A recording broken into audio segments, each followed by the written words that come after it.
O ponto hoje é o que a Bíblia diz sobre pagar dízimo. A resposta da Bíblia é essa. Como parte das contribuições para apoiar a adoração verdadeira, os antigos israelitas receberam o mandamento de doar o dízimo. Deuteronômio, capítulo 14, versículo 22, diz assim: sem falta, deves dar 1/10 de tudo o que a tua semente produz no campo, ano após ano.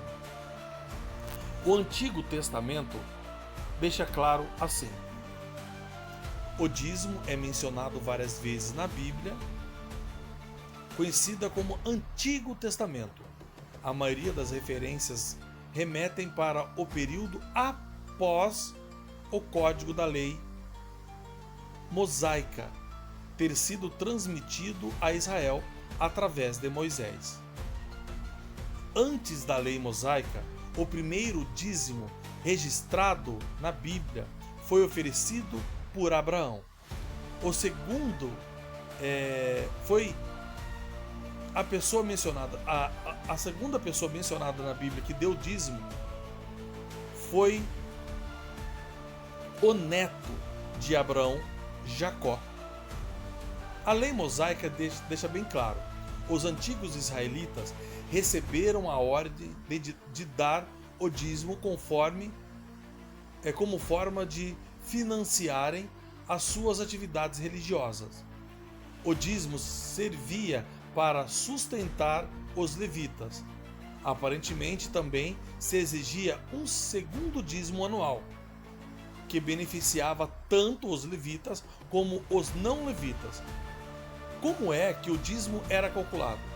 Os israelitas punham de parte 1/10 da produção anual das suas terras.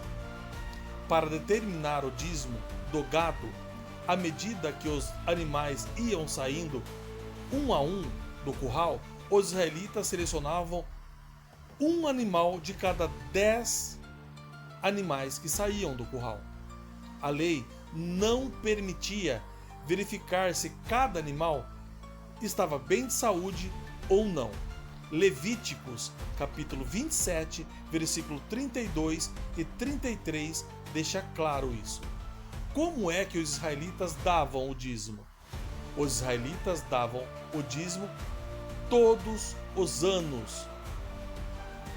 Deuteronômio, capítulo 14, versículo 22, deixa claro isso também. Qual era a penalidade por você deixar de pagar o dízimo? Olha só, e muita atenção. A lei mosaica não estipulava nenhuma penalidade por você não pagar o dízimo. Leiam em Deuteronômio, capítulo 26, do 12 ao 15. Quando o dízimo não era pago, Deus encarava isso como um roubo a si mesmo. Malaquias, capítulo 3, versículo do 8 ao 9, fala sobre isso. Será que o dízimo era um fardo excessivo? Claro que não. Malaquias, capítulo 3, versículo 10 deixa isso bem claro. Agora, olha o que diz a Bíblia no Novo Testamento. Durante a vida, olha só, durante a vida de Jesus como humano, o dízimo continuava a ser um requisito de Deus para os seus adoradores. Mas olha só, nos dias de Jesus, na parte normalmente designada como Novo Testamento, a Bíblia mostra que quando Jesus esteve na terra, os israelitas continuavam a dar o dízimo. Mas com a sua morte na estaca e não na cruz, depois de sua morte, o dízimo deixou de ser um requisito. Com a morte sacrificial de Jesus, isso foi anulado ou abolido da lei mosaica, incluindo o mandamento de cobrar o dízimo. Hebreus capítulo 7, versículo do 5 e versículo 18 fala sobre isso. Efésios capítulo 2, versículo 13, do 13 ao 15 também fala sobre isso. E temos ainda Colossenses capítulo 2, versículo 13 e e 14 fala sobre isso. Depois da morte de Jesus,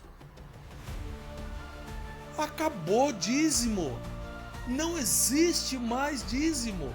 Foi abolido. Por que que ninguém menciona sobre isso? Sabe por quê?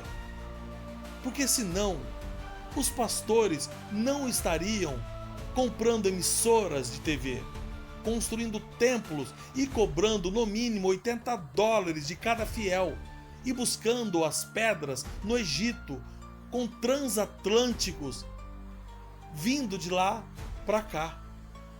E muitos outros pastores multimilionários com centenas de cabeças de gados e centenas de fazendas e muitos helicópteros e aviões não estariam ou não teriam como manter essa riqueza, porque as igrejas não pagam impostos. Mas isso eles não falam. Acredita quem realmente lê a Bíblia e não acredita em que os pastores dizem sobre o que é conveniente para cada um. A dica foi dada. Ouve quem tem ouvido. Escuta quem tem inteligência.